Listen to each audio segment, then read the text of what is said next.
Okay, welcome to Mental Load Month. I'm chatting with Michaela Newsom. Michaela, do you want to tell us a bit about what you do, and then we'll get on to the topic? Thanks, Emily. Yeah. So I'm a nutritional therapist. So I support perimenopausal women with their health through using nutrition and kind of lifestyle interventions to try and make them feel a bit more like themselves. Because obviously during perimenopause, you kind of lose that feeling of self. So my job is to get women back to feeling like themselves again. Which is what we all want, really. So, mental load, I mean, it falls to women, doesn't it? It does. And I hadn't really thought about it until a couple of years ago, of just about how much everything is left to women. And the thing that struck me, it was like how many decisions that you have to make on a daily basis. Like, it's not just you, is it? It's you and the kids. And if you're working as well, there's obviously that to manage as well. But you're making all the decisions for pretty much all the members of your family, what people are going to wear, what they're going to eat, where they're going to go. And it can be exhausting. Absolutely. And it's the thing that always gets me about how silly it is, really, is it's like when somebody in the family will go, "Ma'am, there's no loo roll." I'm not psychic. Someone needed to tell me we were running out of loo roll. Yeah, it's the expectation that not only do we just magically make these things happen, but also we're psychic. Yeah, indeed. And so it's obviously there's not much you can do nutritionally about it, but like if you are in that kind of state of overwhelm, and you're carrying all this kind of mental load, it can kind of prevent you from doing all the kind of good nutrition stuff and looking after yourself, because at the end of the day you're just too exhausted and it's something else to think about, and that's just not what we need, something else to think about. So when I'm working with clients, I kind of work on this a bit with them, kind of give them some tips on how to kind of manage that mental load and that overwhelmed, to try and clear a space in their life so that they can then do all the nutrition stuff and the actual self-care. So one of the things that I kind of recommend is a default diary. And it might sound a bit kind of like another thing to do, but actually, if you get into the habit of doing it, it can actually really help. And so kind of your default diary is all about setting aside certain times in the week where you get certain jobs done. And it can be like, in fact, you only really need to do it once to set out kind of the framework of your week. And you start with the big things like work, okay? So you're going to be at work between 8 and 6 or whatever in the day. So that time's blocked out. And then you add in all the other things that you have to do, like school runs, like cooking dinner. And then when you've kind of got that kind of big framework of all the things that you absolutely have to do every day, you can then kind of start scheduling other things like home admin, shopping, when you're going to look at your emails, washing and things. And what kind of my clients have found is that it helps you make more efficient use of your time. So if, for example, you say, right, for the first, for 15 minutes every day at 10 o'clock, I'm going to sit down and I'm going to check my emails. It's another thing then that you don't have to worry about throughout the day. You're not thinking, oh, I need to check my emails. I need to check, because you've got a time set aside to do it. And actually, if you set yourself 15 minutes to do it, you'll do it in 15 minutes. Whereas, if you're like me, you'll pop onto email and then something will pop up and you'll be like, oh, let's just have a look at that. And then, an hour later, you're still sat at your desk and you haven't actually finished the job that you started. So the kind of idea of the default diary is that it helps to take away the kind of anxiety of when you're going to get things done. And it helps you kind of make sure that you plan time for you as well, because that's another really important thing that you need to make sure is in your default diary. Like, when is the time for you? When do you get time to just be, or do nothing, or read a book, or whatever it is that you want to do? I think also with the default diary, what's nice with it is that it can broaden out to the whole family what needs doing, because you know, I see comments from people in the hub daily, pretty much saying, oh, you know, the rest of my family don't see that all these things need doing, da da da da da. How do I, how do I get them to pull their weight? And I genuinely think that because we tend to take on the lion's share of this stuff, everybody else just goes, oh, well, it just happens. Yeah. This stuff just happens. I don't know. It's great. And so actually, if we start having this kind of list of everything that needs doing, around the house or whatever, so like clean bathroom, order loo roll, buy toothpaste, then other members of the family start going, oh, I see. So that doesn't magically happen. Oh, interesting. Oh, so these things don't just happen. Which is, certainly for people with kids, and in particular with sons. I'm massively stereotyping on the genders here, I know I am. If it means that when they then grow up and leave the home, they are more aware of this, then we have to hope that means that the mental load won't just fall to their wife. Absolutely. So that's one of the other things that I kind of say is, get the family involved. So, is there anyone else that can do the jobs? Are the kids old enough to make their own packed lunch, or, put washing away? And you can incentivize them with it. It doesn't necessarily have to be pocket money or anything, but maybe they get I don't know, an extra 5 minutes watching telly or something, just something that will get them involved in kind of helping. And planning meals as well. That was one of the things that, especially during lockdown, when everyone was at home and you're cooking like you're preparing 3 meals a day for the family, just that thought of, oh my gosh, what am I going to cook?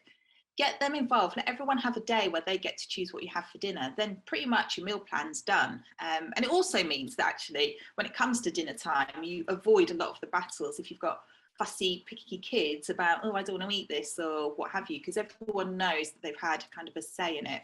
Yeah. And to your point about the loo roll, and that it's, you get those calls, Mum, no loo roll. Another thing to have is like a list in the kitchen. I don't know, stick it on the fridge or something. And when someone uses the last of something, they have to go and write it on the list. Then again, that's your shopping list pretty much done. It will never be complete. There'll always be other things that you have to think about, but it does help to take kind of the burden off and take away, share that load with the rest of the family. And there's actually quite a lot of good apps that you can get for shopping lists as well. So if that's how your family works better, you can all download an app and it all goes onto a central shopping list, which means you could send another family member to do the shopping. See, things are getting exciting now, aren't they? I know, right? And then who knows what surprises they'll come up with. True.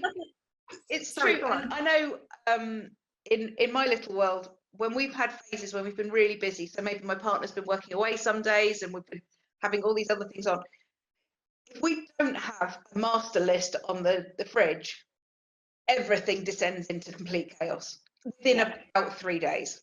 Yeah, that's it. But like family planners, they're really good. You put on everything that is going on for the week, and then if you really want to get into it and involved, you can color code things, assign, everyone has a color, and you can assign people different jobs, and those, they're all written on in their own colors or what have you. Then you can start having stars. Absolutely. I love a star chart, I have to say.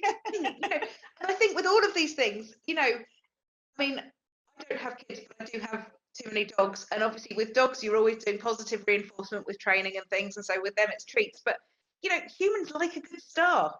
Oh, absolutely. Yeah. Or a sticker, or a unicorn sticker, or whatever, we just do. Yeah, absolutely. And it's not just the kids. No, that's my point. It's really not.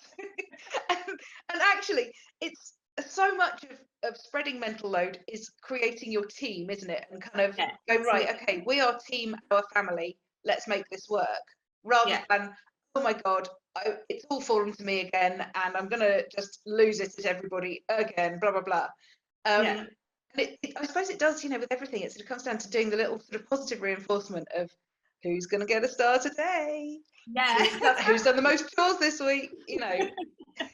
Make it fun. That's it. Make it fun, and switch it from, like you say, that nagging and to something fun that everyone wants to join in with and be part of.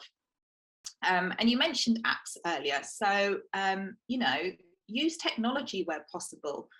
So things like, I talked about the default diary, setting timers and reminders on your phone. Okay, it's once you've written it down, or you've kind of passed off the responsibility for remembering, even if it is just a reminder on your phone, it's something that your brain can then just park. You don't have to think about it. So it's one less thing that's kind of floating around in your head. And another little simple thing, right, is using the timer on the washing machine. So you might go off to work thinking, oh, I've got to do all the washing.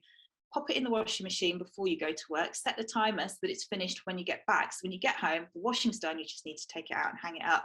It's just like little simple things like that can just remove that kind of thought that all day of, oh, I've got to do this, or, I still need to do that. I remember when I got a slow cooker, I mean, that was a game changer for me. Like, you just literally throw everything in the morning and you don't have to worry about dinner. You don't have that horrible feeling when you get home. You're like, oh my God, what am I going to cook for everyone? You kind of get home and instead the house smells amazing and dinner is done. It's like, oh, wine o'clock, surely now. Well, I've earned it. Look, I've already made dinner. I've overachieved today. Yeah. So, it is just like little things like that can just make everything so much easier. And stuff like the slow cooker is so easy for all of the family. So as you're saying, if you're passing it around the family whose turn it is to cook, aside from really small kids, actually kind of, teenagers onwards can also put a load of food in the slow cooker and switch it on. Yeah, there's no skill. You just chop everything up and pop it in and switch it on and off you go. Lovely. Yeah. So yeah. And that suddenly then, it's broadening it out again and going, oh, don't even have to think about dinner because it's their problem. And if you then have the sort of like the incentive of, well, if you don't get dinner sorted on your day, then you've got to sort the takeaway and pay for it. That's quite an incentive, Absolutely. And the other thing is it kind of ties into the default diary, is about planning, so planning your week or planning your day. I mean, part of your default diary could be like the first 15 minutes of the day, you sit down and just do a brain dump of everything that you want to try and get done. And I also find it really helpful to kind of get a bit of paper, draw a horizontal line down the middle and a vertical line down the middle. So you've got kind of 4 quadrants, and to categorize the jobs. So critical, important, nice to do, can live without. And quite often you'd be quite surprised how many of the things that you've got kind of whirring around in your head are actually on the nice to do or could actually live without. They're not essential. So once you kind of park those and just focus on the critical, important, that also immediately can just give you a bit of breathing space. Absolutely. And I think that's really key to everything to do with mental load, is finding the thing that works for you individually that frees up some space. Yeah, absolutely. And I mean, for other people it might be journaling, just writing and getting kind of anything that's on their mind out onto paper. For others it might just be things like making sure that they have time to go for a walk, like 20 minutes, or just have that time to just be kind of mindful and not have anything on their mind, where they can just kind of relax and just think about nothing, or just take pleasure in the current moment, because even that then can take the pressure off the constant thoughts that are going through your head kind of for the rest of the day. Absolutely. Lots of good things to try there. Thank you so much, Michaela. You're very welcome. It's lovely to be here again.